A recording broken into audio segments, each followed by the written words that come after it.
Olá, mãe, tudo bem com você? Estamos na série Diário de uma Maternidade. Eu sou a Juliana Pellini. Eu sou Priscila Bolívio. E nós estamos no Elas Podem Cast. Cast. E hoje temos uma convidada super especial. Mas antes, vamos falar do nosso patrocínio, né, Pri? Isso aí, gente. Nós estamos aqui super elegantes por conta do nosso patrocínio Cravo e Rosa. Então, se você também quer ter estilo, quer ser elegante, quer se sentir bonita, corre lá para a loja, porque vocês vão ter, assim, uma experiência única. Se você não conseguir ir até a loja, elas também fazem atendimento online, tá? A gente vai deixar aqui na descrição o @ delas do Instagram para vocês entrarem em contato. Certo, Ju? Certo, eles têm uma loja física, tanto em São Miguel como aqui em Suzano. Então, entra lá no Instagram, craverosa.story e confere. E mais um patrocínio também, que eu amo muito, que é o Estúdio Elo Pilates. Então, se você quer ter uma coluna saudável, quer ter saúde, qualidade de vida, entrem também em contato lá com o Estúdio Elo Pilates, que eu tenho certeza que vocês vão amar, ter uma experiência incrível com Pilates. E fisioterapia também. E, gente, hoje... Já vamos começar? Ou você tem mais alguma coisa para falar? Não, né? Tudo certo. Hoje a gente está recebendo aqui uma pessoa super especial. Então eu vou começar a falar um pouquinho sobre ela. Ela é nutricionista, especialista em saúde, nutrição e alimentação infantil. Ela é mestre e doutora em ciências pela Unifesp. E atualmente ela é professora em graduação e pós-graduação. O que mais? Ela realiza atendimento clínico na área materno-infantil no Centro Pediátrico Bebê Kids em Mogi das Cruzes e também faz os seus atendimentos online. Ela é mãe da Helena, de 4 anos, que é quem a tornou uma pessoa muito melhor. Nós estamos falando dela, da nossa nutricionista, Adriana Nagahashi. Seja bem-vinda, Adriana. Seja bem-vinda. E uma coisa importante, gente, não se esqueça de se inscrever no nosso canal, seguir, compartilhar com muitas mamães, porque hoje o assunto aqui tá maravilhoso. Eu tenho certeza que tem uma mamãe aí perto de você que vai precisar ouvir sobre o que nós vamos falar hoje, né, Adriana? Isso mesmo. É um assunto muito importante. A gente sabe que os hábitos que a gente consegue modificar ali desde a gestação vai passar para a criança. Então, assim, é de extrema importância. Eu, como dentista, é um assunto que toca bastante aí na nossa área, no atendimento infantil. Odri, vamos começar então com a primeira pergunta. Fala pra gente como que foi que você foi para a área de nutrição. Você falou que você começou como técnico. Como que você foi indo aí para chegar na parte materno-infantil? Certo. Então, primeiramente, quero agradecer o convite. Fiquei bem feliz de vir aqui falar com vocês. Poder falar sobre um tema que eu gosto muito, que é a nutrição e a nutrição materno-infantil. Então, primeiro eu comecei na nutrição fazendo um curso técnico. Esse ano completa 20 anos. Eu tinha 16 anos quando eu comecei a estudar nutrição. E era junto com o ensino médio, então eu fazia ensino médio de manhã, o ensino técnico à tarde. E já comecei a me encantar muito e ver tantas possibilidades que a área da nutrição oferecia. Mas não tinha nenhum foco em nada. Eu gostava de pensar em cuidar das pessoas, de pensar em saúde. E aí depois eu logo em seguida iniciei na graduação. Depois já terminei a graduação, já fui na especialização, mestrado, doutorado, foi uma coisa seguida da outra. E durante todo esse período, eu sempre fui conciliando o estudo com a parte prática. Então, eu atendia, eu fazia estágios, de tudo que era possível, eu fazia um pouquinho para conhecer mesmo todas as possibilidades. E quando eu terminei a pós-graduação, né, o primeiro ano ali de pós-graduação, eu vi que aquilo realmente me encantava, poder cuidar de famílias, cuidar de crianças e aliar a área da nutrição, porque eu achava que isso era uma coisa assim, só para quem é pediatra que vai cuidar da criança, só o obstetra que vai cuidar da gestante. E eu vi que não, que era um complemento, a nutrição ela consegue ser um complemento de muitas áreas, como você falou, né, Ju, de ser dentista e a nutrição ter um papel também importante na questão dentária, mastigação da criança. Sim. E a gente vê, né, com o passar do tempo, não sei se você tem acesso a dados recentes, que realmente a obesidade infantil tem aumentado bastante, né? Sim. E muitas das vezes essa mãe, ela não tem noção que isso aconteceu desde a gestação, né? Que ela poderia ter cuidado, que ela poderia ter se nutrido melhor. Então, assim, para mim é um assunto importante para a mãe, para a criança, para qualquer público, né? Nutrição tá na nossa vida, não tem jeito, né, Pri? É isso mesmo. Então, já vamos até aproveitar e já vou fazer uma outra pergunta. Quais são os cuidados que você acha que a gestante tem que ter na alimentação? Até porque isso no futuro vai influenciar, né? No leite materno, na introdução alimentar. Então, fala pra gente um pouquinho desses cuidados da gestante. Se vai influenciar ou não, como que funciona. Hoje a ciência, ela fala muito da questão da programação metabólica, que a gente consegue fazer muitas modificações no corpo da criança, na formação celular, já no intraútero. Então, já quando ali a criança está sendo formada.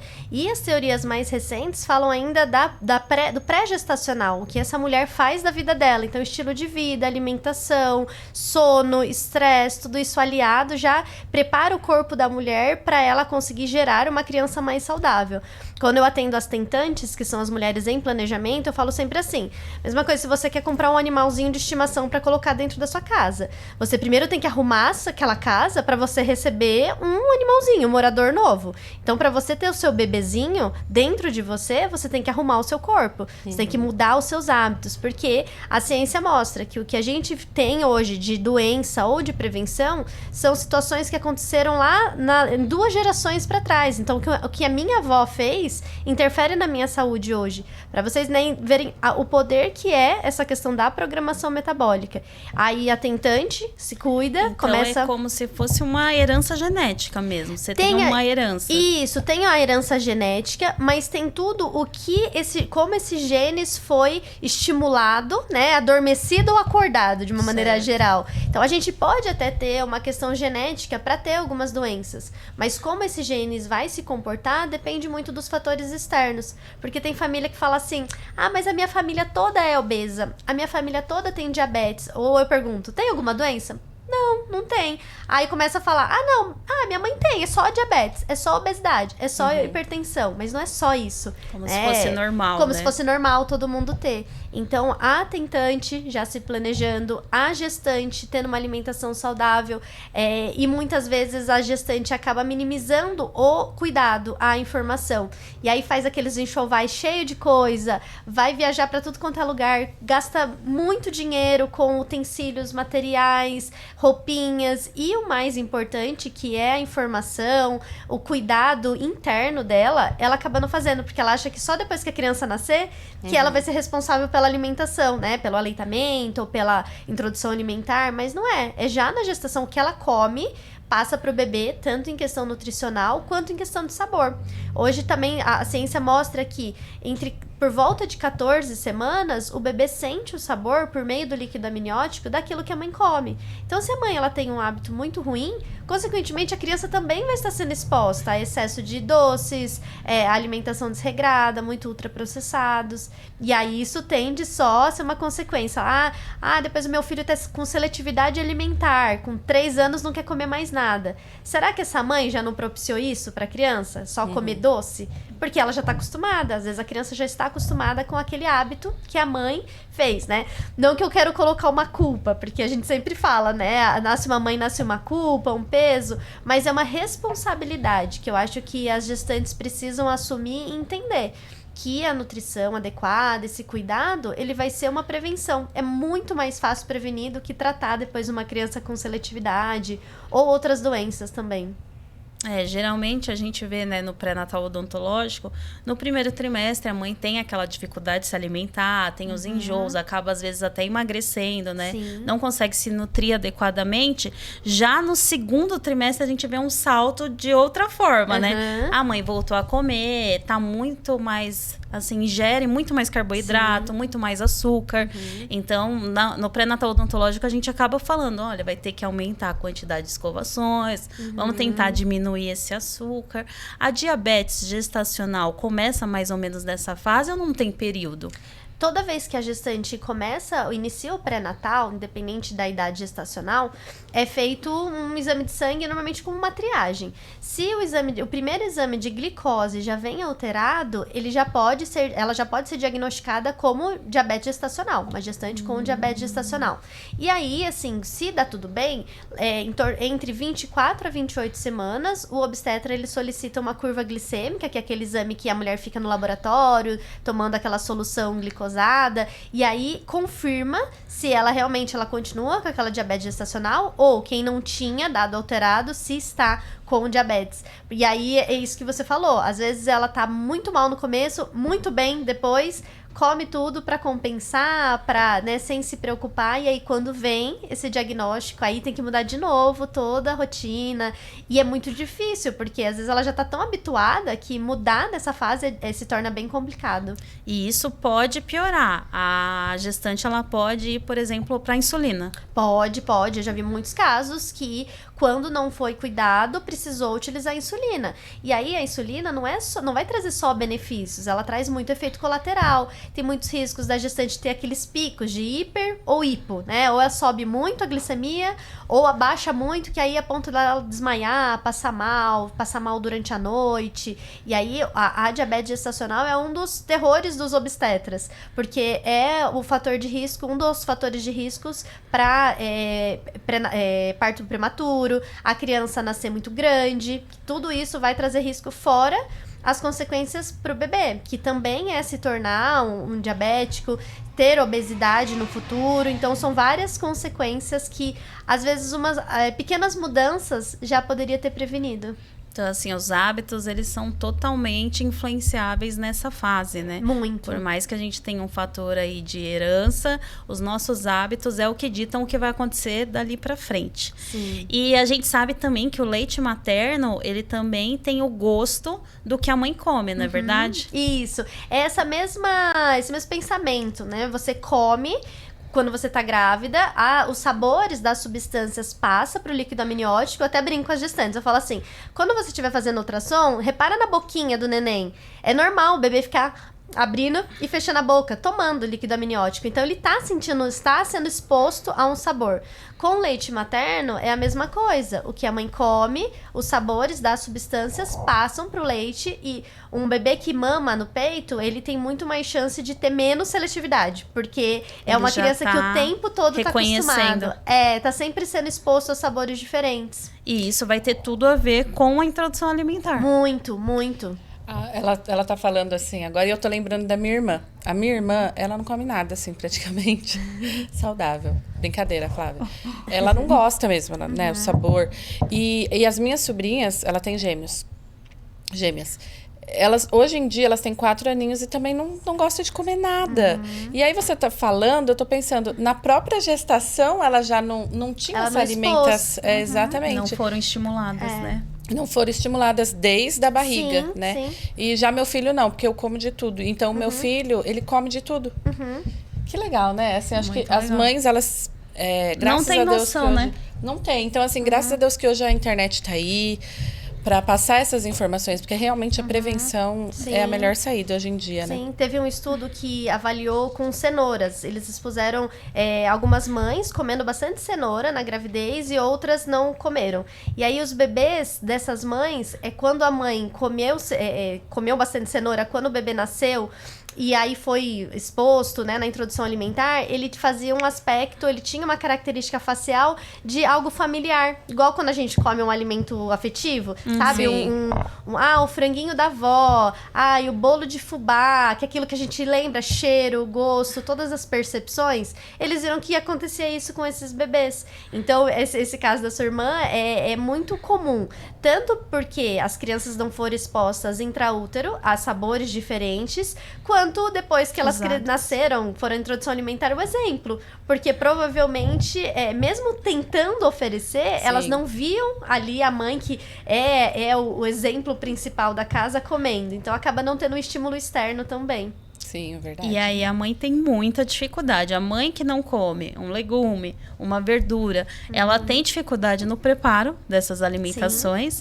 E essa criança, eu sempre falo isso na parte de escovação. Seu filho vê você escovando dente, ele precisa ver, principalmente ali na primeira infância, eles imitam tudo que a gente faz. É um E aí, exemplo, se né? você não vê você escovando, por que ele vai ter que escovar? Então, a alimentação é a mesma coisa. Como que você vai dar, sei lá, um suco de laranja e seu filho tá vendo você tomando uma Coca-Cola, né? Sim, Então, o exemplo, ele é tudo, né? é verdade.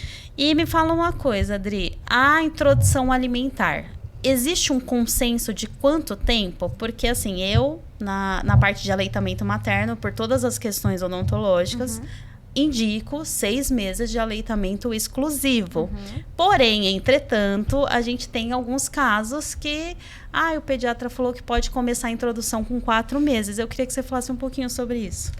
Todos os consensos atuais, todas as recomendações nacionais e internacionais, elas são bem enfáticas em falar os 6 meses. 4 meses é uma recomendação bem antiga, de no mínimo 15 anos atrás, assim, Certo. né? Algo que atualmente não deve ser mais recomendado. Mas claro que a gente sabe que tem alguns profissionais que não se atualizam, ou que vão ainda fazer orientações que eles faziam lá há 20 anos. Isso pode acontecer.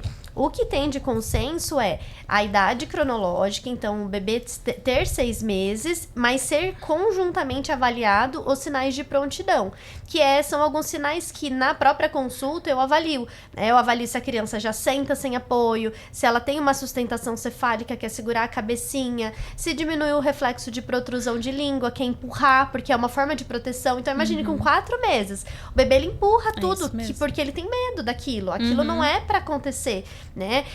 A criança se interessar pelos alimentos. Com 4 meses, a criança ela olha, mas ela olha pra tudo. Ela não entende que aquilo é comida. Então, são vários sinais que eu vejo muito assim, quando eu atendo crianças maiores com seletividade alimentar, que começaram a introdução alimentar muito precoce, antes dos 6 meses, ter medo de comer, porque elas foram forçadas. E aí a família acha assim, mas fui orientada por um profissional que tinha que começar com 4 meses. Aí era o suquinho de laranja, tudo batido, chazinho, tudo batido, amassado. E a criança não aprendeu a comer, ela aprendeu a engolir, porque ela não estava numa fase própria para isso. Tem alguns bebês que até com 6 meses eu peço pra mãe esperar alguns dias. E eu dia a dia eu vou avaliando, põe sentado, mostra pra mim, filma, me manda, porque eu vou avaliando. Às vezes vale muito mais a pena a gente esperar uma semana, 15 dias, pra esse bebê estar pronto pra comer, do que a gente causar um trauma. E aí vai ser forçado, segura na boca, a criança chora, a mãe chora, porque fala, meu filho não gosta de comer. Então vira aquele estresse enorme, por algo simples, que era justamente entender o tempo da criança. E é o que eu sempre falo. Gente, é um reloginho. O nosso organismo, ele foi feito para funcionar 100%. Então, assim, o intestino está sendo preparado. Não é à toa que a gente pede para esperar os 6 meses, né? Olfato, deglutição, respiração. Então, assim, desenvolvimento motor, exatamente. né? Então, tá tudo ali sendo formado e acontecendo ao mesmo tempo. Então, eu falo, Deus tem sabedoria. Por que a criança não nasce já com o dente? Porque imagina a mamá já tendo dente. Então, já é todo um sacrifício. A amamentação, aquela pega. Imagina se já tivesse dente. Então, por isso que cada coisa tem um tempo, né? Mas eu vejo hoje, não sei se você percebe isso, Adri, as pessoas muito sem paciência, né, para os processos. Então, não, já quero que come, já quero que tenha independência. Já quero deixar de fazer o aleitamento materno, porque aí eu já fico livre para fazer outras coisas. E lógico, gente, a gente tem noção que a mulher hoje 90%, vamos dizer assim, trabalha fora, né? Que todas as mulheres têm, sim, suas questões com seus trabalhos, mas é uma fase única, né, Adri? E é um processo que vai passar. E que tem o tempo certo para passar, né? Então, eu acho que a sua fala vai esclarecer muito aí para as mamães que estão assistindo a gente, né, Pri? Sim, e é uma ansiedade muito grande para tudo acontecer. E muitas vezes do jeito que ela viu, ou no Instagram de alguém famoso, ou elas se deparam com a comparação entre irmãs, né? O filho da minha irmã foi assim.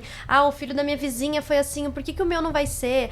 Mas o dela começou já. Por que eu também não posso? Porque é isso que a gente tá falando. Cada criança é única, cada desenvolvimento é único, tem que ser muito individualizado. Embora exista esse consenso, tem que ser individualizado, porque os riscos são muito maiores do que os benefícios, quando a gente faz fora do momento certo. E com relação aos métodos, né, de alimentação, de introdução alimentar, a gente sabe que existem hoje em dia vários métodos. Eu, inclusive, quando eu fui fazer a introdução alimentar do meu filho, eu fiquei com muita dúvida. Aí comecei a pesquisar o que eu vou fazer. Fiquei com medo também, né, porque agora, hoje em dia, existem métodos que são mais, tipo o BLW, que a criança segura na mão e coloca na boca e se engasga. Aí tem aquele reflexo de gag que eu queria também que você explicasse um pouquinho. Então, se você puder explicar pra gente quais são os métodos que existem hoje em dia, se de repente existe um melhor que o outro, falar um pouquinho sobre o reflexo. Certo. Por favor. Isso é um tema que é um dos primeiros itens que eu pergunto numa... eu tenho um acompanhamento que é assessoria de introdução alimentar, porque eu sei que mesmo todo bebê passando em pediatra, tendo orientação, o pediatra ele tem muitas coisas para orientar. Eu tenho muitos parceiros pediatras que me encaminham para orientar a introdução alimentar, porque eles falam, é muita coisa. Adri, eu tenho que ver tudo, eu tenho que ver, né, o desenvolvimento da criança, a questão de medicamentos, suplementos, eles pensam um monte de coisa. E aí eles encaminham justamente porque existem muitas formas de você alimentar um bebê, mas você precisa se sentir primeiro segura. Eu sempre falo pra mãe isso. Você precisa se sentir segura e confiante naquilo que a gente vai fazer. Então, existem, por nomenclatura, alguns métodos, né? Tem a introdução alimentar tradicional, que é aquilo de amassar, dar tudo amassadinho, bem em textura homogênea, e aí você vai dar com colher pro bebê. Então, você vai oferecer tudo em forma de papa, tanto a fruta quanto a alimentação, que antigamente era chamada de papa salgada, agora é papa principal, porque a gente não adiciona sal, a gente só vai adicionar sal depois de um ano. Então, você tem esse tradicional. Tem o BLW, que é esse método que foi um desenvolvimento mesmo, pensando na parte motora, na parte até de fala da criança, porque os bebês que têm essa possibilidade de pegar o alimento, direcionar ele na boca, mostra que o bebê ele vai ter uma autonomia maior na hora de se alimentar, né? Porque a tradução é desmame guiado pelo bebê. Então ele vai começar a comer mais e vai parar de mamar aos poucos, ele vai substituindo. Tem uma outra versão que é o Bliss, que é como se fosse o BLW, mas ele enfatiza ter sempre um alimento fonte de ferro na alimentação, priorizar alimentos mais calóricos, porque aí ele já é um pouquinho mais voltado à parte de nutrientes. E tem o último, que é o que eu mais gosto, que é quando a mãe fala assim, o que você acha? É a minha sugestão, que é a participativa. É quando você dá a possibilidade do bebê comer com as mãos, mas ao mesmo tempo você garante a nutrição dele por meio de colher. Porque não é errado a criança receber alimentação, mas também a gente não precisa se apegar a um único método, tá? Então acabam sendo esses métodos. O participativo, ele dá todas as possibilidades para a criança explorar, pegar, jogar no chão, passar no cabelo, dar pro cachorro. Eles fazem tudo isso. E ao mesmo tempo a mãe fala assim, não, eu sei que ele comeu ali 3 colherzinhas da frutinha, né? E a gente consegue entender que a criança está conseguindo se alimentar como tem que ser. Se tratando da parte odontológica, né, do sistema mesmo estomatognático, a gente percebe que o BLW ele é bom porque ele estimula mais o crescimento tanto da mandíbula como o tônus muscular do rosto, né? Então, querendo ou não, a criança ela vai começar aquela mastigação com mais ênfase, realmente usando os dentes, né? Sim. Mas eu também falo isso em consulta, acho que é válido usar os 2 métodos e ir aos poucos, né, Adri? Eu acho que esse é o segredo. Também não adianta você fazer um prato e falar, hoje ele vai comer essa quantidade. Eu vejo os pais muito apavorados em relação à quantidade. Sim.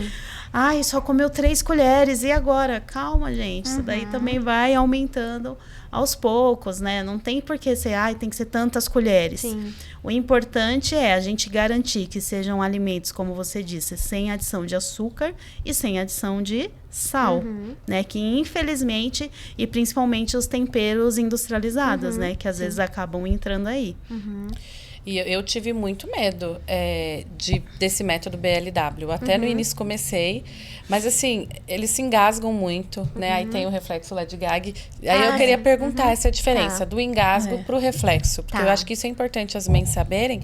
Sim. Porque na hora lá da alimentação, a gente fica tão assustada. Eu não vou fazer mais isso. Não, toma. E quando é vó que cuida? Mais ainda. Não, aí não faz. Aí não tem jeito. Então explica aí pras mães, para elas entenderem e não ficarem tão apreensivas, né, na hora da alimentação.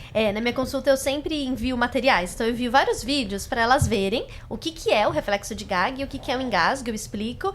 E caso aconteça o engasgo, como proceder, que é a manobra do desengasgo, né? Aquela manobra de Heimlich, que é justamente para você evitar um risco maior do engasgo. Então, o Gag, o reflexo de Gag, ele é uma proteção da criança. Nós, adultos, também temos o Gag. Só que o nosso Gag é lá no final da língua. Então, já é quase lá chegando na garganta. Tanto que a pessoa às vezes passa mal, né? Ai, bebi, comi demais. Põe a escova de dente lá pra forçar o vômito. É mais ou menos isso, porque é uma forma de proteção. Pro bebê, essa proteção já é bem ali no meio, no central da língua. Então, ele sente que um alimento é muito grande e que aquilo ele não vai conseguir ter a possibilidade de deglutir sem causar um engasgo mesmo, aí ele volta. Então é como se ele estivesse nauseando, ele faz ele faz uma sensação de que vou vomitar. E aí não vomita, porque eles continuam comendo até aquilo que eles tiram um pouquinho da boca. Às vezes os olhinhos enchem de lágrima, às vezes a mãe fica lá assustada, mas é muito rápido, porque não tem obstrução das vias aéreas, né? Não tem obstrução da respiração.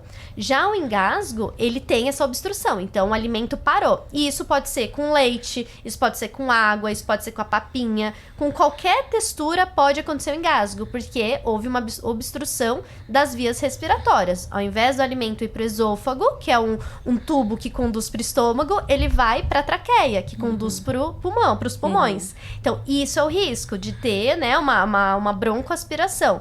Já o Gag é bom acontecer, a gente precisa deixar. E quando a mãe permite, entende que isso acontece, vai diminuindo. Então a criança tem bastante Gag no início, depois vai diminuindo. As mães falam, agora tem bem pouquinho. Só quando é um alimento mais azedo, quando é um alimento de textura diferente, tá mais gelado. E aí a criança mesmo, ela vai entendendo.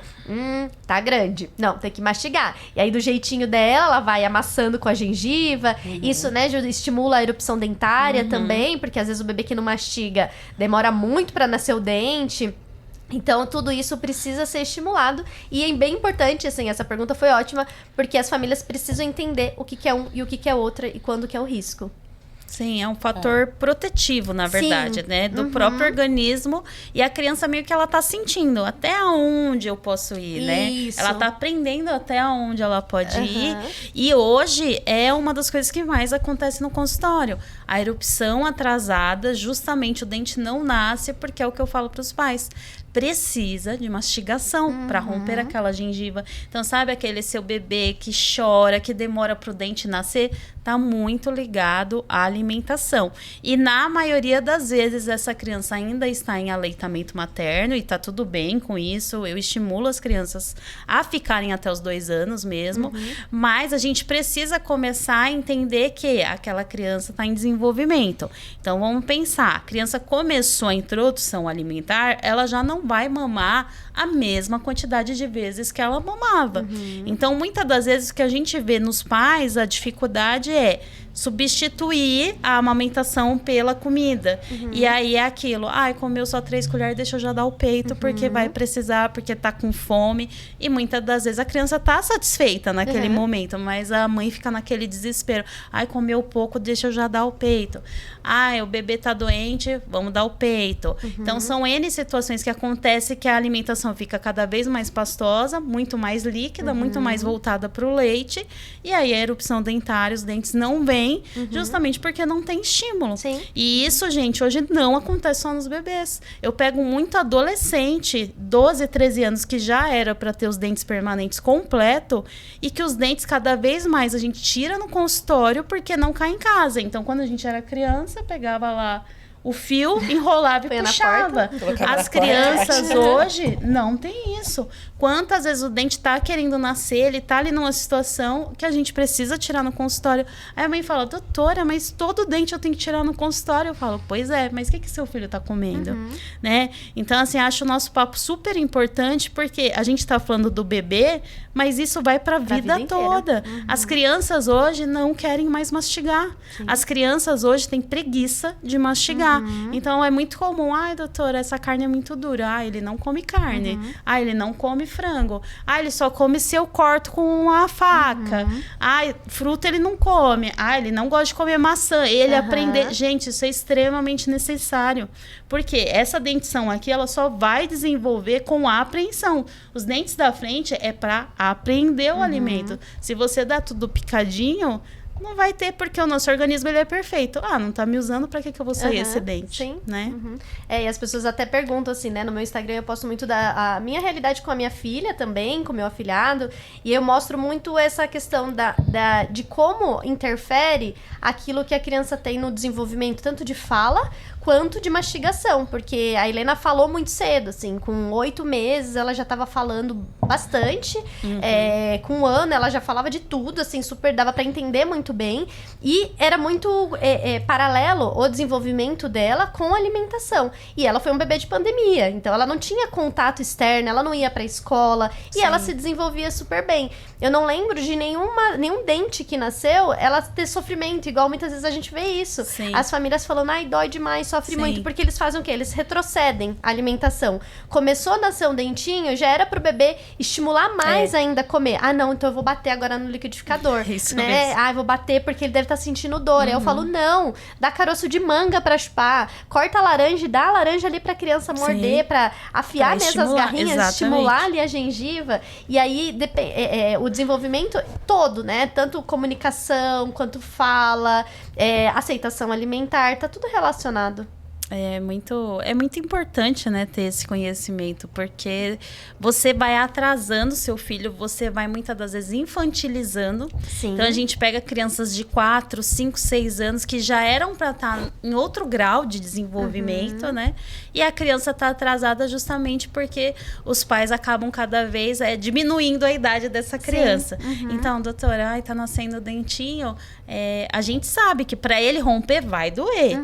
E quanto mais a gente estimular, mais rápido isso daí vai passar. Mas aí, eu fico com dó, eu não quero que morde, eu não quero que come coisa mais sólida. Então, acha que poupar vai ajudar e pelo contrário, vai prejudicar. Você vai prolongar o sofrimento. Então, um dente que era para nascer em 10 dias, ele vai demorar 30, 40 dias para nascer. E seu filho ali, sofrendo, né? Então, às vezes, o excesso de amor e cuidado, e é o que eu falo, não mudou nada da nossa geração, né? É os mesmos dentes, é a mesma situação, é o mesmo desenvolvimento. Então, por que a gente conseguia mastigar e as crianças de hoje não mastigam? Além da gente ter uma alimentação muito pobre, né, de nutrientes, hoje tem criança que come nuggets, arroz e batata frita. Aquela alimentação, aquele prato branco e amarelo só. Exatamente. Além disso, com muito pastoso, né? Então, muito fácil de mastigar. E lógico, se essa criança comer uma coisa desse jeito, até os 3, 4 anos, você acha que com 8 anos ela vai querer pegar um bife e morder? Não vai, né? E aí, vamos aproveitar que a gente tá falando sobre isso, vamos falar um pouquinho sobre as alergias. A PLV se manifesta a partir de quantos meses? Como que é detectado pra gente ter certeza se realmente é uma alergia, né? Porque hoje também tem isso, né? Tudo é alergia.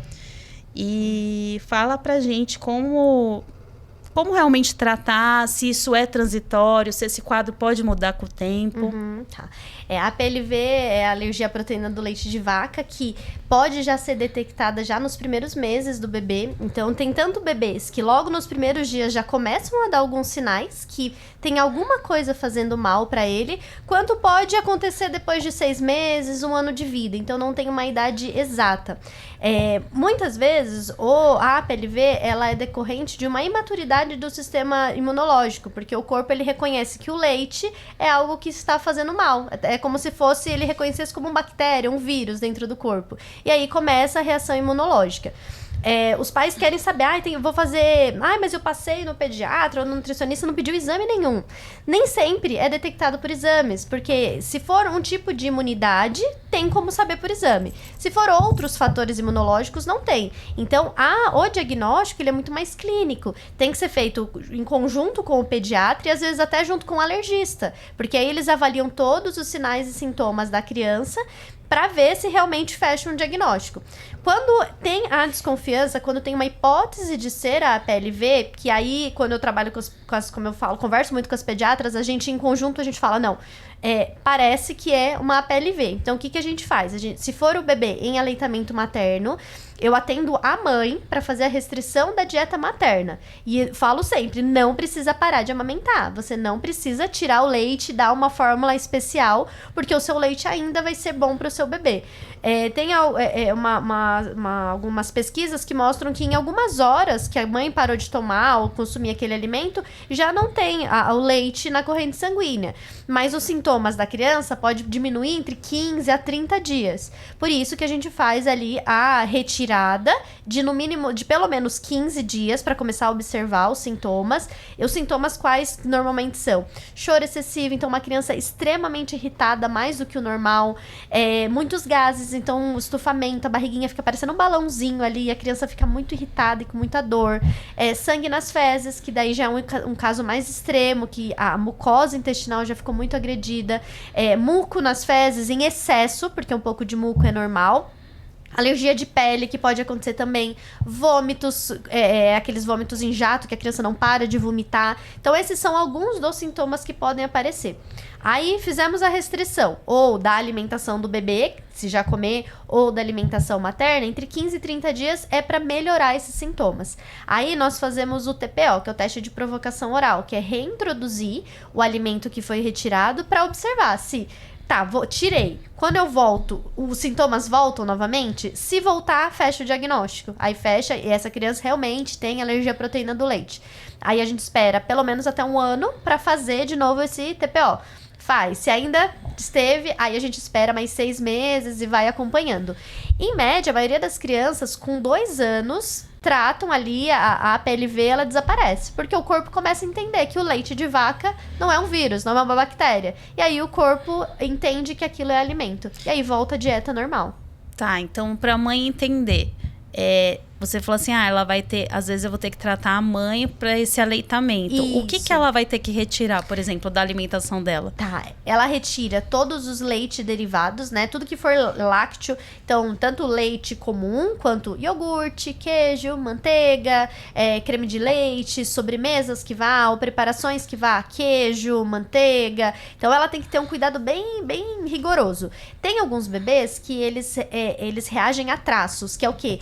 Se até dentro de casa usaram um utensílio e esse utensílio mexeu ali leite ou iogurte e depois a mãe usou, lavou ali, de uma maneira geral, normal, e depois vai usar, ela pode ter esses traços e a mãe, o bebê ainda reagir.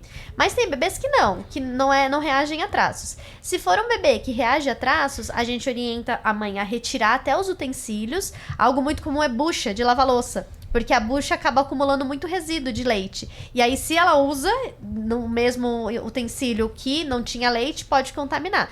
E aí, os outros cuidados, além dos lácteos e dos derivados de maneira geral, são produtos industrializados que contêm leite como forma de conservação, como forma de corante. Então, existem... Aí, eu passo sempre uma listinha para ela do que procurar no rótulo. E aí, elas acabam tendo que olhar muito rótulo. Sim. Do que não consumir, porque pode ter leite na composição. Nossa, é um processo bem delicado, né? Eu falo que não é impossível, mas é uma mudança bem drástica, importante. Né? Bastante. E aí, realmente, essa mãe tem que ter um acompanhamento nutricional, porque ela vai baixar o peso, né? Eu já vi muitos casos que os profissionais, eles tiram tudo da mãe. Fala assim, a criança tá chorando, tá com, dando diarreia, tira tudo. Meu tira Deus, leite. vai comer o quê?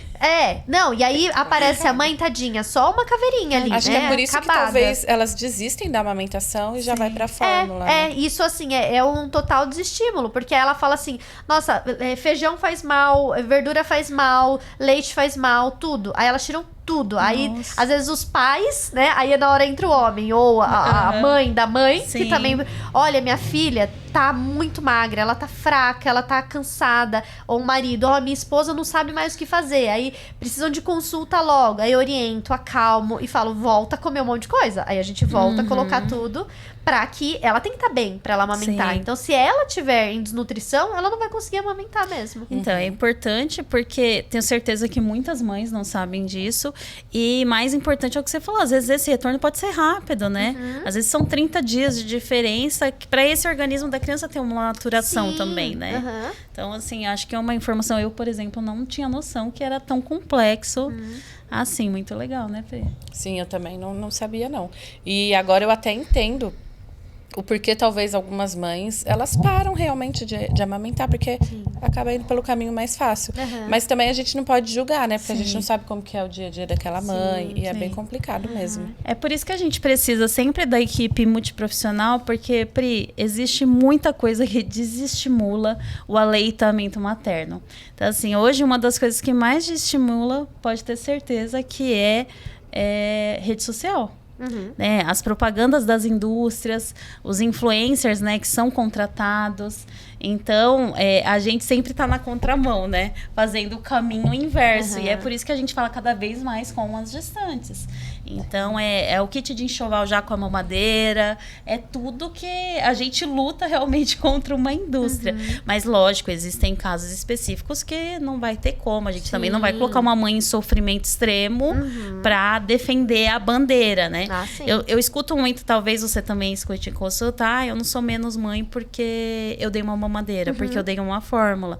E ninguém tá falando que você é mais ou menos, ninguém tá dando uma coroa para quem fez o aleitamento. Mas uma coisa a gente, como profissional, tem que falar. Sim, o aleitamento materno é o melhor alimento que seu filho pode ter. Não vai ter nenhuma fórmula, não vai ter nada que substitua, tanto em anticorpos como em nutrição, como o leite materno. Como outra coisa que também a gente escuta agora que eu já comecei a introdução alimentar, o leite materno não serve mais para nada. E também é uma inverdade. Né? Ele continua tendo um fator protetivo, um fator de acolhimento, um fator psicológico, né? Acima dos 2 anos, aí a gente já começa a tratar outras questões, né? Até porque essa mãe já tá mais cansada. Você mesmo foi mais de 2 anos, né? Amamentando. A minha filha tem 4 anos e ela, às vezes, ainda mama pra dormir. Porque é aconchego, assim. Até esses dias ela falou assim, e mamãe, será que acabou? Será que não tem mais? E assim, em nenhum momento, eu já tinha na minha cabeça isso. Ela vai parar quando for necessário para nós duas, né? Se eu tivesse cansada, mas ela nunca foi um bebê que me sugava demais. Que você não dormia. Que eu não dormia. Então, pelo contrário, assim, ela sempre dormiu muito bem. E aí, quando as pessoas me perguntam, e aí, com quantos anos a Helena desmamou? Eu falei, eu não tem data, porque às vezes ela mama ainda, não é mais a rotina, né? Mas eu sinto, ficou o dia inteiro longe de mim. Um dia que ela tá mais carente, é o aconchego, não é a nutrição. Não é mais isso, né? Porque o leite materno, essa questão de acalento, vai além só do que a nutrição, vai estar presente. Mas também isso que vocês falaram, não é porque a mãe não amamentou que ela não vai ter vínculo com a criança. Ela vai ter outros vínculos. Mas também a gente não pode normalizar você... foi difícil? Pra ninguém é tão simples o aleitamento, né? Pra ninguém é tão óbvio, tão instintivo só. Mas depende muito do que ela fez, de orientações que ela teve, de profissionais ajudando, pra ser uma coisa natural. Sim. Nossa, é tão importante, né? Tudo isso que a gente tá falando. Porque, graças a Deus, hoje em dia a gente tem muito acesso gratuito. Antigamente a gente não tinha isso. No meu primeiro filho, por exemplo, eu não sabia nem metade do que hoje eu sei. E é muito bom. Nossa, esse podcast tá maravilhoso, Ju. A gente arrasou, hein? A Adri, né, tá arrasando aí com o conteúdo dela. E com esses assuntos tão importantes. Nossa, gente, daqui pra frente tenho certeza que as mamães vão arrasar. Vamos voltar lá para a seletividade alimentar? Conta pra gente como que a nutricionista pode ajudar na seletividade alimentar. Sempre que a mãe percebe algo diferente, então o relato é sempre, né, meu filho não come. Isso é bem comum de acontecer. Às vezes ela já passou com o pediatra, com o psicólogo, com o dentista, com o fonoaudiólogo, e todo mundo ouviu, né? E cada um agiu de acordo com o seu conhecimento. O nutricionista, ele vai ser um profissional que primeiro eu falo sempre, até para as minhas alunas mesmo, para os alunos eu falo, gente, a gente tem que acolher uma mãe, não minimizar a informação dela. Claro que eu como profissional, eu vou conseguir julgar ali, sem até falar para ela a gravidade daquela situação. Realmente uma criança que mostra uma seletividade que está comprometendo o estado nutricional, então ganho de peso, ganho de altura, desenvolvimento, é algo que a gente tem que intervir, talvez, de maneira mais drástica. Então, iniciar com uma suplementação, já indico outras terapias, e eu falo sempre isso. Às vezes a criança não tá comendo, não é porque ela não quer, é porque ela não consegue. Então, se for algo dentário ali, né, mastigação. Às vezes aquela criança, ela não tá comendo, é porque ela tem dor no dente. Lá na Unifesp, quando eu tava fazendo a minha pós-graduação, a gente teve um caso assim, a menina, ela tinha uma mordida aberta, e aí a família era bem assim, difícil, porque tinha um filho que era autista, um outro filho que não estava em fechamento de diagnóstico, e a menina era aparentemente normal perante os outros, né? E aí essa menina, ela não comia nada sólido. E aí a mãe veio com isso. Ela é difícil de comer. Ela tá dando problema porque ela tinha uns 12 anos. E aí quando a gente foi ver, não é que ela não comia porque ela não gostava. E quando a gente perguntava pra ela, ela falava isso: não gosto. Não quero. Não gosto. E aí quando a dentista foi avaliar, a fono foi avaliar, ela não comia porque ela não conseguia. Que é aquele exemplo que você deu da maçã. Como que ela vai morder uma maçã se a boca dela, quando fecha, é assim? Ela não conseguia fazer aquilo. Então tem que ser uma avaliação muito em conjunto com vários profissionais para que a gente consiga identificar qual que é o tipo de seletividade, quando que começou essa seletividade, e nunca minimizar o relato da mãe. Mas a minha primeira consulta sempre é de acolhimento e mostrar pra mãe até onde a gente consegue chegar naquele momento. É alinhamento de expectativa, né? Porque às vezes ela quer o quê? Eu vim aqui, então amanhã meu filho já vai comer. Não, eu já falo, não é assim, né? Às vezes é criança de 5, 6 anos que desde 1 ano não come. Aí eu falo, não foi de uma hora para outra que ele parou de comer. Então não vai ser de uma hora para outra que ele vai voltar a comer. Então a seletividade alimentar é algo muito complexo, porque não é uma única causa. São várias causas, são vários fatores, são várias dificuldades. Aí a gente tem que avaliar o contexto familiar, escolar, a rede de apoio que essa família tem. Então tudo isso pode interferir na seletividade alimentar. E você, na sua vivência clínica, você percebe que a maioria das vezes está ligado a realmente a oferta que não foi feita desde bebê? Tem muita relação, assim, eu consigo... a minha anamnese já começa assim: como foi sua gravidez? Foi planejada? Teve suplementação? Quantos quilos você ganhou? Às vezes eu até explico por que eu vou perguntar isso. Às vezes é uma criança de 8 anos. E a mãe fala, nossa, nem lembro. Eu falo, puxa um pouquinho da memória. Sim. Como aconteceu todo esse processo? Como foi? Aí eu vou vindo, né? A linha do tempo. A gravidez, a introdução, aleitamento, introdução alimentar, início na escola. Porque... também teve uma situação de uma criança que a gente atendia também, o menino tinha uns 11 anos, e desde os 2 anos ele era seletivo. E depois de muitas consultas, a gente foi descobrir com a equipe que o menino, ele foi trancado numa salinha escura porque ele não comia na escola. Então imagine o trauma que causou numa criança de 2 anos. E aí eu investigo tudo, assim, pra tentar pegar ali um fio solto, né? Porque às vezes ela fala assim, no próprio relato a mãe fala assim: nossa, é verdade. Quando ele começou a não comer, aconteceu uma perda na família. Aconteceu uma situação, mudou de escola, mudou de casa, ou os pais se separaram. Então, tudo pode ser um gatilho para a criança refletir na alimentação. E aí, ou ela pode deixar de comer, ou ela pode fazer o contrário, começar a comer muito. Que aí pode virar uma compulsão alimentar, um quadro de obesidade, outros agravantes. E então, tá tudo muito interligado. Inclusive, por isso que a gente sempre reforça a equipe multiprofissional, porque pode sim ter ligação psicológica, né? Muito. E aí vai ter que investigar e ver realmente esse fio, que muitas das vezes é difícil de encontrar, tem que ser uma junta ali, raciocinando junto. A questão de dentição tem muito a ver também, né? A gente consegue observar muitas das vezes se a criança está provocando, por exemplo, bulimia, anorexia, pelo aspecto dentário também. Então, assim, são várias coisas acontecendo. Mas, é o que eu sempre falo para os pais: a gente não pode deixar a coisa aí, né? Então, assim, você viu um sinal de alerta, você já tem que falar, deixa eu ver o que está acontecendo. Comia, parou de comer, tem alguma coisa errada, né? Infelizmente, quando chega 10, 11... Eu recebi um paciente esses dias, 13 anos, eu fiquei, assim, chocada. Ele não come nada. Ele tá super magro, a dentição super bagunçada, então é um caso até da parte odontológica bem complexo para resolver, vai precisar de cirurgia ortognática, respiração comprometida. Nossa. E ele tá, assim, agora em bullying, né? Então não quer mais ir pra escola. Então olha quanta coisa Repercussão pra envolve. vida toda. E infelizmente a falta de informação, né? Porque é uma família carente, a família falou: mas nunca falaram que dava pra gente fazer alguma coisa. Eu ia no pediatra, o pediatra falava: tem que forçar a comer, mas nunca me deram um diagnóstico, nunca me explicaram como reverter. Sim. E aí, infelizmente. E aquilo é normal, uma hora passa, né? Uma hora vai passar. É frescura. Né? Eu posso dizer assim, com conhecimento de causa, até porque eu fui uma criança seletiva. Minha mãe sofreu muito comigo. Eu falo que eu lembro... Você colocou isso no seu perfil, né? Sim, tem no seu Instagram, eu conto né? isso, porque é um relato pessoal que, quando eu atendo esses casos de seletividade alimentar, eu falo que eu consigo entender essas mães, a angústia, porque era a angústia que eu via na minha mãe. Eu via, assim, um olhar de preocupação, estresse, e era aquilo, né? Variava de tudo, né? Ela ficava com raiva, ela brigava, mas ao mesmo tempo ela chorava, e aí o meu pai tava ali, entrava em cena pra tranquilizar, porque a gente brigava, eu e minha mãe, eu não lembro exatamente, assim, mas eu era pequena, eu tinha 4, 5 anos, e eu lembro de muitas coisas. E comer pra mim era muito difícil.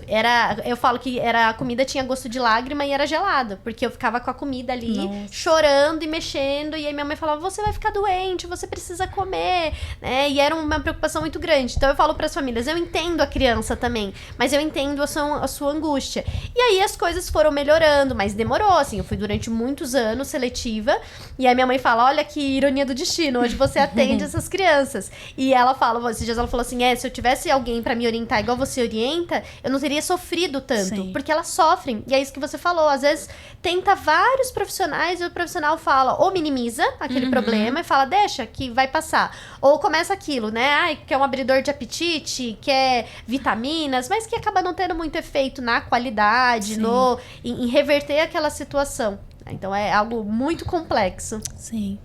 Odri, e hoje a gente tem aí a geração que realmente é os enlatados, embutidos, os açúcares. Como que você vê esse cenário aí atual em relação à tela, alimentação, né? Comer em frente em tela. Qual é o caminho aí que você pode dar para essa mãe que está assistindo, que às vezes olha e fala assim: nossa, eu acho que eu tô fazendo tudo errado. Meu filho come na frente da tela, ele tá comendo batata frita, ele tá... como que reverte? Porque uma das coisas que eu escuto não tenho tempo, né? E é aquela questão que a gente fala, realmente. Hoje a mulher trabalha fora, muitas das vezes chega cansada. E aí, quando a gente pensa na alimentação infantil, lógico que isso deveria ser a alimentação da família, a gente vê que acaba sendo um estresse ter que pensar numa preparação. Por exemplo, comida congelada seria uma solução. Qual um fio aí de meada para tentar mudar alguma coisa a partir de hoje na casa dela?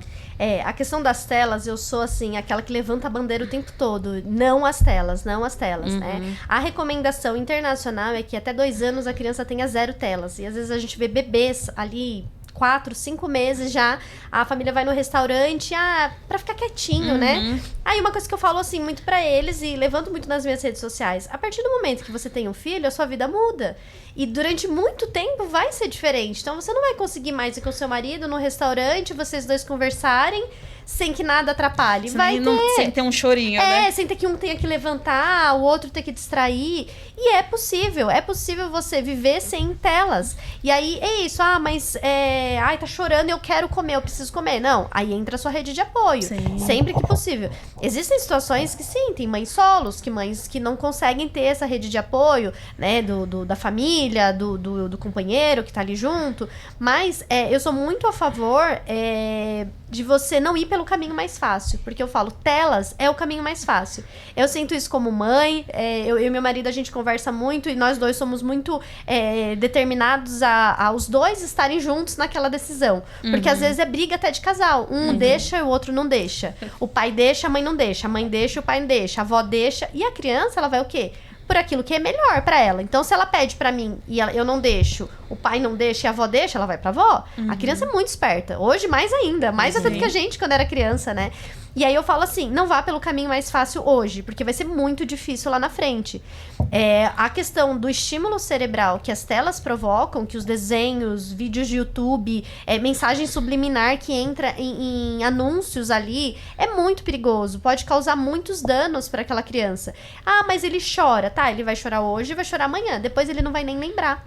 Tá? Uma vez eu atendi, o ano passado, eu atendi uma criança, ela tinha uns 5 anos, mais ou menos, e uma das coisas, assim, foram os pais, a paciente, e aí quando eu fui avaliar e vi que a criança ficava muito em tela, inclusive para comer, e a justificativa ela só come se tiver tela, né, televisão ou celular, aí ela colocava, tinha até o suporte, né, a gente vê muito isso em restaurante, tem até o suporte já pra criança, e aí a família tá lá comendo e a criança tá lá assim, ó, ela abre e fecha a boca, só é um robô, né? Ela nem sente o gosto, né? Ela nem sabe o que tá comendo. E aí a primeira coisa que eu falei, olha, a gente vai precisar tirar essa tela. Um olhou pro outro, assim, com cara de que eu não acredito que ela tá falando isso. E assim, eu fui metralhada com os olhos, né? E aí eles, não vai dar, não vai dar. Passaram alguns dias, eu falei, olha, é difícil? Eu sei, eu sou mãe, eu entendo, é difícil muita coisa, vai chorar, vai pedir, mas pense que você não tá fazendo mal pro seu filho. Ele vai estar chorando, não é porque ele tá chorando porque tá doendo, tá chorando porque é uma birra, né? Ele não tem maturidade pra entender, não, eu não posso ficar em telas, eu preciso desligar pra fazer minha refeição. E passou algum dia, aí a mãe falou, o primeiro dia ela chorou, o segundo dia ela pediu, o terceiro dia a mãe foi ligar, ela falou, mamãe, lembra que a doutora falou? Não é pra ligar a televisão. Ai, e a criança orientou a mãe. Então as crianças são muito mais resilientes do que os adultos. Os adultos falam assim, ai, vai sofrer, ai, vai chorar. Primeiro, não quer que a criança sofra, né? Aí a criança já, desde o início, não querem que lide com frustrações, e a gente precisa saber lidar com frustrações. Não querem ter o trabalho de ficar ali, né? Ai, para de chorar, não sei o que, acalentando a criança. Eles querem um caminho mais fácil. E é possível, né? Voltando naquilo que você perguntou, qual que é o caminho? Ser decidido e querer fazer aquela mudança. Não adianta também, a criança não tem tela e todos os adultos na mesa estão com um celular respondendo mensagem enquanto tá almoçando. Sim. Falo, gente, eu sei que a nossa vida é muito corrida, a gente tá vivendo ali um momento que tudo é pra ontem, tudo imediatismo, mas parem ali 10, 15 minutos de uma refeição, se desconectem daquilo, faça a refeição com seu filho pra ele ter o exemplo. E aí depois você volta na sua vida corrida. Quanto à questão de congelados, hoje existe sim muitas possibilidades. Eu tenho parceria com uma empresa que a comida é excelente. Você esquenta ali no micro-ondas e é uma comida com cheiro de comida de casa. Tempero gostoso, é um preparo adequado. Ou a família não tem tempo, mas no sábado e domingo dá pra fazer ali a feira, o mercado e preparar. Faz isso, deixa pra semana. Tem legumes congelados que hoje vende, não é tão caro, porque você compra ali e não perde nada, você vai tirando e usando. Eu faço muito isso. Eu e meu marido, a gente tem uma vida muito corrida, né? A gente tem o apoio muito dos meus pais, mas a nossa vida é assim, cada dia a gente tá fazendo uma coisa, cada dia um horário. Eu não deu tempo de fazer a comida, eu tenho ali alguma coisa congelada, um legume congelado, faço uma coisa rápida, né? É possível, mas requer um esforço. Eu entendo que requer um esforço. Mas antes a gente se esforçar agora do que ter que tratar uma doença daqui a alguns anos. Exatamente. E agora falando de você. Quando você se tornou mãe, como que isso te impactou? Você consegue oferecer o alimento para sua filha? Ela come bem? Como que funciona? Você sendo nutricionista, você se cobra mais? Eu me cobro bastante, assim, eu tento dosar muito o meio termo para não ser extremamente rigorosa com ela, mas eu até falo, assim, que Deus mandou a filha certa pra mim, porque ela é tudo que a minha mãe queria que eu fosse, porque desde o início, assim, ela mamou muito bem, a introdução alimentar foi ótima, claro que tinha situações, assim, às vezes eu chegava e minha mãe falava assim, Dri, a Helena não tá querendo feijão, ela disse que não gosta, assim, pequenininha, 9 meses, ela já falava assim, não quero, né, não gosto, e aí a minha falava, mãe, deixa, amanhã você dá de novo. Aí minha mãe dava de novo, ela voltava a comer, normal. E quando eu tava grávida dela, eu dava aula de uma disciplina que era sobre alimentação infantil, alimentação da gestante. Eu lembro que eu dava aula de manhã e à noite, o mesmo conteúdo. E eu falava de manhã e falava à noite. Eu falava, aquilo da criança ouvir é real, porque eu acho que ela escutava tanto que desde sempre ela já foi pra esse caminho de entender. E aí a gente conseguiu segurar a doce com ela até 2 anos, assim, ela fazia aniversário dia 17 e minha mãe dia 13. Aí teve o aniversário da minha mãe, aí no dia 13, 14 que a gente comemorou, foi a primeira vez que ela comeu um brigadeiro. Que foi um brigadeiro caseiro, que a minha irmã fez. Foi a primeira vez. Adorou. Que era esperado, porque o gosto pelo doce é inato de todo mundo. Todo mundo gosta de doce. Adorou o brigadeiro. Eu falei, essa daí vai me dar problema, né? E aí, assim, eu falei... E meu marido sempre fala assim, você vai cuidar da alimentação dela porque você sabe o que é bom e não é. E ela hoje, assim, é uma criança que come de tudo. Ela come, às vezes, coisas até que eu nem gosto tanto, assim, rabanete, que minha mãe faz, naba. Ela fala, come, mamãe, olha que gostoso. Aí um dia eu comi, aí ela falou assim, que foi, mamãe? Você não tá gostando? Eu falei, Helena, vou falar a verdade, Helena, ó, mamãe não é tão chegada. Ai, mamãe, mas é tão gostoso. Ó, vovó, ó, mamãe não tá querendo comer rabanete. Então ela me incentiva até a comer, embora eu coma de tudo, meu marido coma de tudo.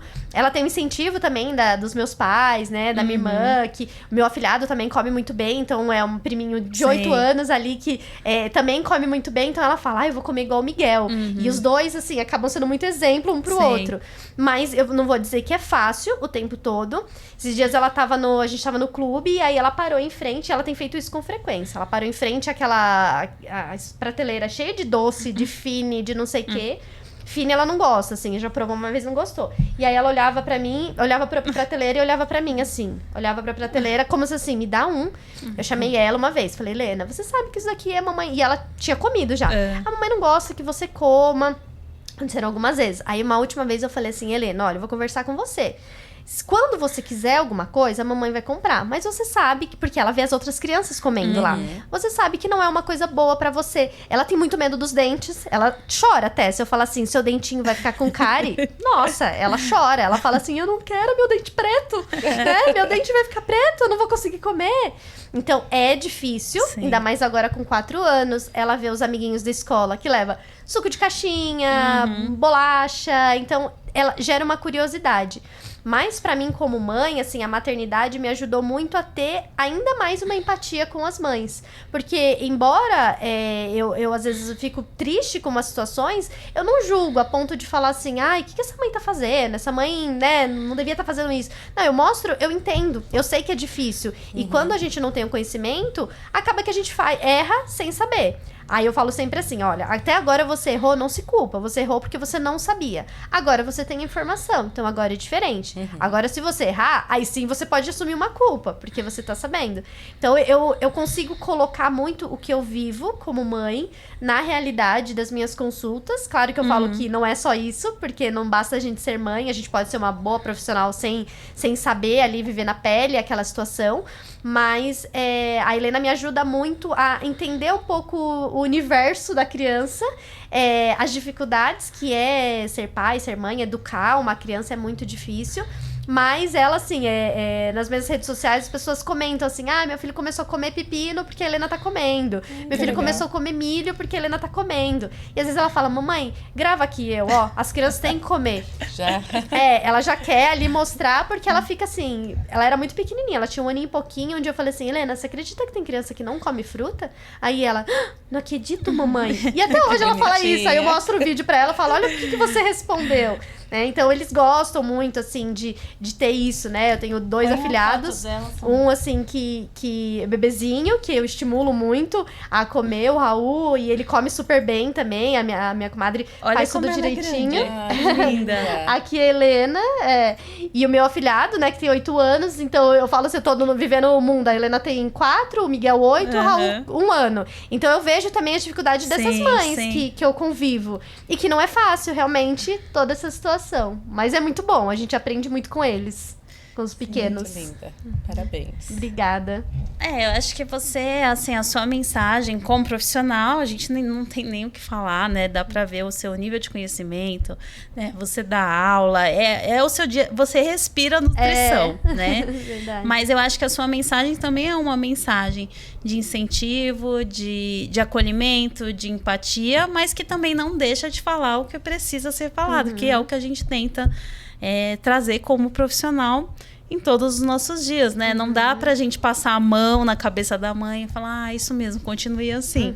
Mas também a gente pode acolher e falar, não, eu entendo que é difícil. Sim. E a gente sempre deixa claro em todos os episódios nessa série que a gente sabe que não é a realidade de todo mundo. Tem as exceções, né? Então, todas vão fazer aleitamento materno? Não, mas a gente sabe que a exceção, exatamente como o nome diz, é aquele 1%, né? É aquele 5%. E o que a gente vê hoje na realidade, em relação à educação, né? Criação de filhos, é que a mãe, o pai fica naquela, já é tudo tão difícil, então pra que eu vou fazer mais esse difícil, né? O que a gente quer trazer pra vocês nesse episódio é a conscientização, porque uma coisa é fato, não fez tudo isso desde o início, vai ter consequências depois e vai ter que lidar com essas consequências, né? Então, assim, acredito que nenhuma mãe, nenhum pai quer um filho hospitalizado porque não está se alimentando direito, a imunidade está baixa porque não consome legumes. Sim. Hoje a gente tem tanta criança doente, né? Então já vai para creche, já vai ter acesso a vírus, bactérias. Então pensa, a alimentação tá ruim. Acesso a todas essas doenças que a gente está tendo cada vez mais frequente. Sim. Infelizmente, tem crianças que vivem no antibiótico, que vivem à base de remédio, né? Porque a imunidade nunca está se recuperando, né? E eu falo assim, que uma criança que se alimenta bem não significa que ela nunca vai ficar doente. Sim. Mas a gravidade dessa doença que muda. Sim. Né? Vai ser ali, vai pegar uma gripe, vai pegar uma virose? Vai, porque faz parte do sistema imunológico. Mas a gravidade que vai mudar. Sim. É isso que você falou, né? Tanta criança internada por conta de uma imunidade que não consegue responder nem a um tratamento. Sim. E é o que eu sempre falo, até na consulta dentista. Às vezes a mãe chega e fala... Nossa, doutora, mas foi feito aleitamento, come bem, por que vai ter que usar o aparelho? Tipo assim, responde essa agora. E aí, né? Fiz tudo que você mandou, e agora, Exatamente. né? Eu falo, gente, existe, assim, um fator genético de predisposição, mas com quantos problemas você quer lidar? Então, hoje a gente vai ter que consertar esse problema pontual, mas você quer somar todos? Você quer somar a mamadeira, a chupeta, o açúcar, você quer somar tudo isso? Então, são escolhas, né? E aí, Dri, a gente já tá se encaminhando aí pro final. Então a gente quer que você deixe uma mensagem final para essa mãe, uma mensagem de possibilidades, né? Dentro de tudo que a gente conversou, o que você fala para essa mãe? Como que ela pode melhorar dia após dia? Não precisa fazer uma mudança radical, né? Chegar hoje, agora eu já vou na feira, porque é igual dieta, né? Quando a gente faz, agora eu nunca mais vou comer doce. E aí o que acontece? Dá errado, né? É verdade. Então, fala essa mensagem final para essa mamãe e trazendo também a sua experiência como mãe. Eu quero dizer assim, que eu entendo que não é fácil. Eu falo isso em consultório, que se fosse fácil, vocês não precisariam de uma consulta, vocês não precisariam de um profissional ou de vários profissionais te auxiliando. As redes sociais não teriam tanto conteúdo de maternidade se fosse algo simples, se fosse algo fácil e fosse algo tão fisiológico para todo mundo, tão normal para todo mundo. Então, o primeiro passo é avaliar o que você quer para o seu filho. Se você quer realmente uma mudança que vai ter um esforço, comece hoje. Não espere ele crescer, ele ficar maior, ficar adulto, adolescente, adulto, para fazer a mudança. E muitas vezes a mudança precisa acontecer com a família inteira. Não adianta culpar a criança, cobrar da criança, se a família, se o meio familiar que ele vive, se todas as pessoas que podem ser exemplos para essa criança estão fazendo o contrário. Então, repense os seus valores, os valores da sua família, e lembre que é mais fácil prevenir hoje do que você ter que tratar uma doença no futuro. Então, comece essa mudança hoje com pequenas atitudes, reduzindo telas, estimulando essa criança a comer uma alimentação mais variada, levando a criança numa feira ou na parte do hortifruti do mercado. Estimule o seu filho e mostre que você também, né, está disposto a mudar junto com eles, porque com certeza isso vai gerar só benefícios para a saúde de toda a sua família. Linda, né? Eu adorei esse episódio. Tem tudo a ver com odontologia. Então, por isso que eu fico aqui, ó. Já sei o que eu vou falar. E eu sempre falo, gente, eu não sou nutricionista, mas como dentista a gente tem que passar pelo açúcar, tem que passar pela parte do diário alimentar, né? E é muito legal ter conhecido você pessoalmente. A gente pode aí trocar figurinhas, encaminhar um paciente para você. E fala aí pro pessoal como que eles te acham na sua rede social. Tá. Tá, a minha rede social é @NutriDriNagahashi. Então, Dri, né? Tudo junto. NutriDriNagahashi. NAGAHASHI.